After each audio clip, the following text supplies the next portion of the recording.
Thank you for this introduction. Good morning, everyone. Capacitive hyperthermia is very common in Germany. There are several positive randomized trials for the combination of radiotherapy and hyperthermia and for different kinds of tumors. We at Charité use a capacitive hyperthermia system from Celsius 42, and one of the aims of our group is to understand the performance of the system and develop a planning system for capacitive hyperthermia. Planning software for regional hyperthermia working with APA systems are usually based on the FDTD calculation method. And there are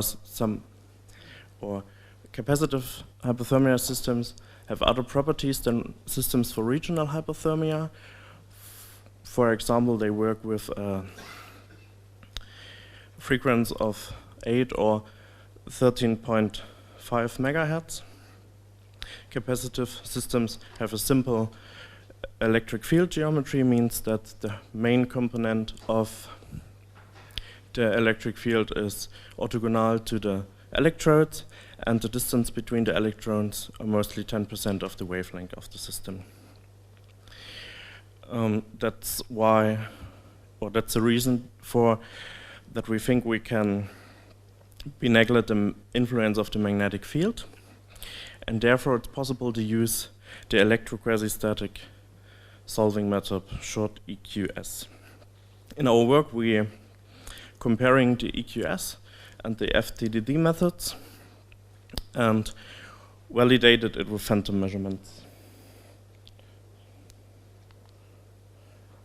These are our simulation model. It's a cubic phantom with a size of 300 to 300 millimeters and a height of 160 millimeters. The diameter of the electrode is 150 millimeters. We do the simulations with a frequency of 13.56 megahertz. EQS simulations were performed with a commercial software called Sim4Life, and the FDTD calculations are performed with an in-house software. At our simulations, we varied the height of the bolus and the conductivity of the phantom. In this model, we have a phantom, or here we have a model without bolus, means that the electrodes are directly on top of the phantom. As in this graph, you can see the SIR profile, the relative SIR profile from the middle axis of the phantom, and the red and black dotted line are the calculations with FDTD method and different conductivities, and the blue dotted line are calculations with EQS and different conductivities. As you can see, the conductivities or the SIR profile not depends on the conductivities, it only depends on the phantom geometry. And the difference between these both methods are less than 2%. In the next slide, we used a simulation model with 2 centimeter bolus. We are also measured at the main axis, or we simulated the main axis, and here you can see it depends on the conductivity. The upper line shows this simulations with 0.01 Siemens per meter, and the lower line is simulations with 0.7 Siemens per millimeter. But as you can also see, the methods are overlapped. There is no difference between the methods, and they are quite similar. We validate our simulations with phantom measurements. We build a agarose phantom according to the guidelines, the hyperthermia guidelines, and we calculate the SAR with the T-Rise method. Means we measured the increasement of temperature in the phantoms about 10 minutes in steps of 1 centimeter in depth and in height of the phantom at forward power of 200 watt. In this map you can see the relative SAR.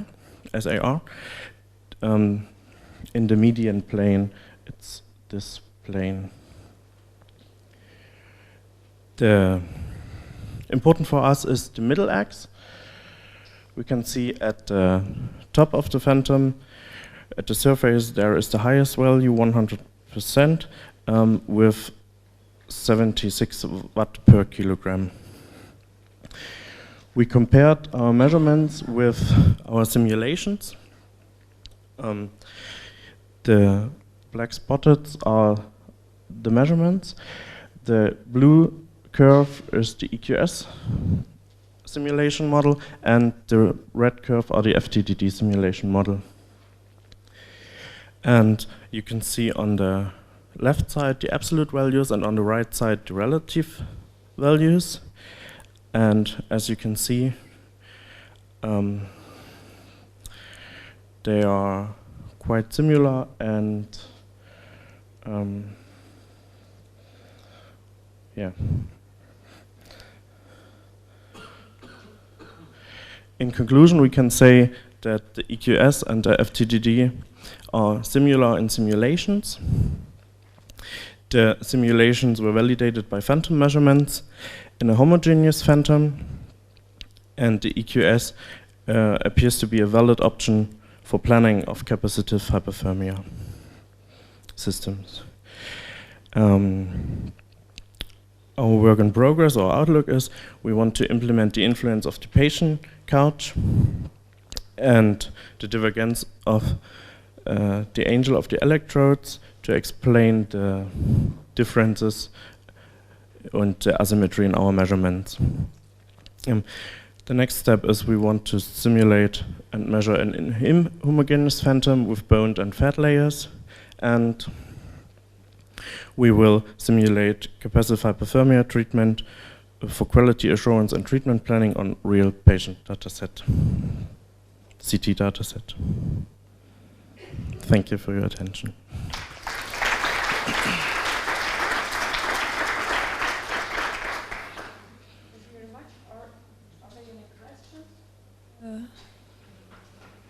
Yes.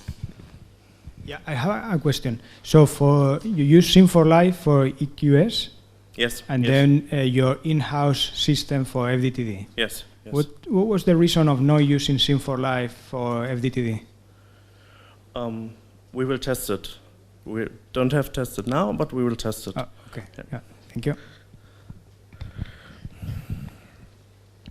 Thank you for your presentation. What is the advantage of going to quasi-static programming or modeling instead of FDTD? FDTD needs a lot of calculation time, and the EQS model is quicker than FDTD. Maybe half of time, third of time.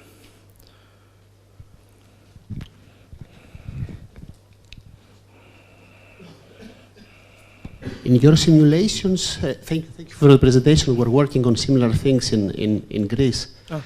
So perhaps we can talk later, but in your simulations, what sort of filling do you assume for the water bolus of the electrodes?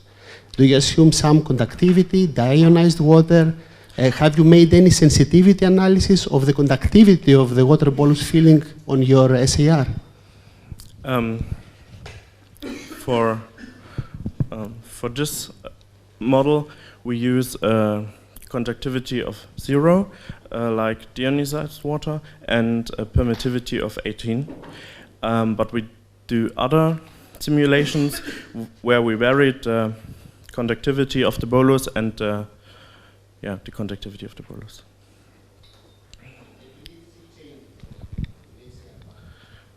Sorry? And you certainly saw some changes in the SAR pattern. Yes, Yeah, we saw changes, yeah.